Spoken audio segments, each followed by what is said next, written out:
साधारण शब्दों में जैव विविधता अधिनियम। चलिए आपको मैं इसके बारे में बताती हूँ। मान लीजिए कि एक दवा कंपनी है जो एक क्रांतिकारी नई दवा विकसित करने की प्रक्रिया में है।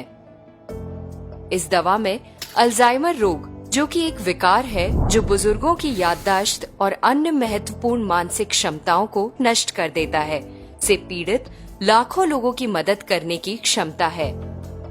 हालांकि ये दवा किसी प्रयोगशाला में तैयार कृत्रिम रसायनों से नहीं बनी है। ये ब्राह्मी जड़ी बूटी से बनी है, जिसे हम सब ने अपने मकानों के पीछे वाले आंगन में जरूर देखा होगा। ब्राह्मी भारत में एक घरेलू नाम है जो कि मस्तिष्क संबंधी विकारों के उपचार के अपने गुणों के लिए प्रसिद्ध है। हजारों वर्षों से आयुर्वेद के परंपरागत औषधि प्रणाली में इसका प्रयोग याददाश्त को बढ़ाने वाला और मस्तिष्क को तेज करने वाले के रूप में किया जा रहा है। देश में पाए जाने वाले ब्राह्मी के साथ साथ इससे जुड़े पारंपरिक ज्ञान पर भी भारत का पूरा अधिकार है। पूर्ण अधिकार किसी देश को उसकी सीमाओं के भीतर पाए जाने वाले प्राकृतिक संपदा और संसाधनों पर उसके खास अधिकार को पूरी तरह सुनिश्चित करता है। किसी देश के इस अधिकार को वर्ष 1992 में मान्यता प्रदान की गई, जब जैव विविधता सम्मेलन में संयुक्त राष्ट्र ने CBD को अपनाया। CBD एक ऐतिहासिक समझौता है जिसे भारत सहित 196 देशों ने अपनाया। इसने जैव विविधता के सभी पहलुओं अर्थात इसकी समग्रता में आनुवांशिक संसाधनों, प्रजातियों एवं पारिस्थितिक की तंत्रों पर ध्यान दिया।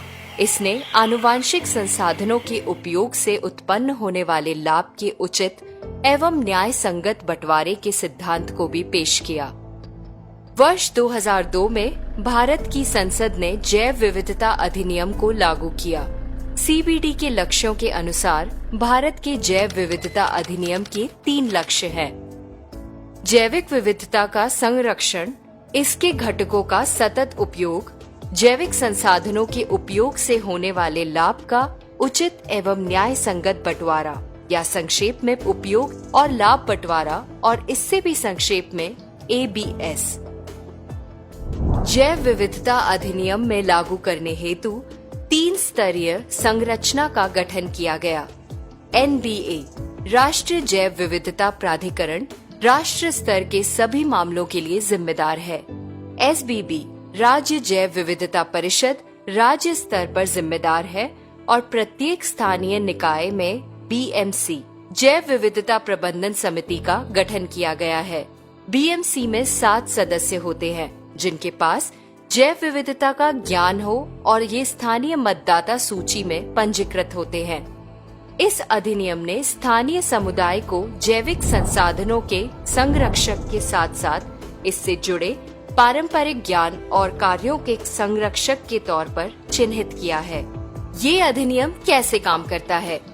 कोई भी जो भारत के जैविक संसाधनों का उपयोग करना चाहता है, उसे उचित अनुमति लेनी पड़ती है। उदाहरण के लिए, यदि कोई कंपनी ब्राह्मी के पत्तियों का इस्तेमाल करना चाहती है, तो इसकी कानूनी स्थिति के अनुसार उसे NBA या SBB से अनुमति लेनी पड़ेगी। ये अनुमति लाभ बंटवारा करार या ABS करार के रूप में होगा।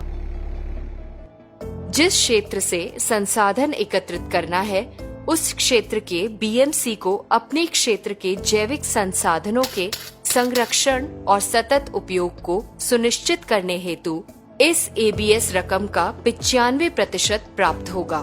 संक्षेप में, कोई भी व्यक्ति या कंपनियां जैसे कि दवा कंपनियां, सौंदर्य प्रसाधन, पोषण संबंधित और अन्य जो पौधों, पशुओं या यहाँ तक कि सूक्ष्म जीवों की प्रजातियों या भारतीय लोगों के पारंपरिक ज्ञान का उपयोग करना चाहते हैं, उनको पूर्व अनुमति लेनी पड़ेगी।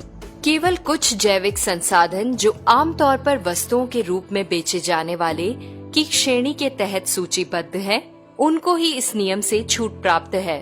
भारत के जैव विविधता अधिनियम ने मौजूदा और भविष्य की पीढ़ियों की जरूरतों और अपेक्षाओं को पूरा करने हेतु जैव विविधता के सही तरीके से उपयोग और पारंपरिक ज्ञान के संरक्षण हेतु नींव रखी है।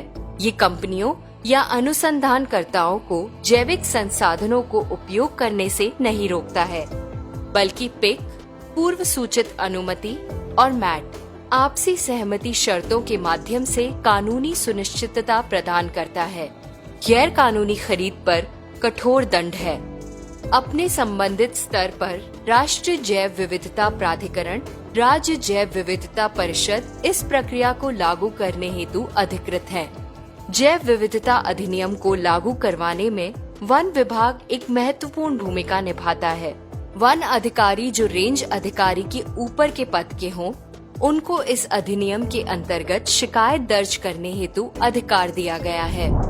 भारत ने अपने संरक्षण प्रयासों को मजबूत करने और व्यक्तियों या कंपनियों को दिए जाने वाले किसी भी जैविक संसाधनों या पारंपरिक ज्ञान के बदले में स्थानीय समुदायों को उचित लाभ प्रदान करने हेतु जैव विविधता अधिनियम लागू किया है।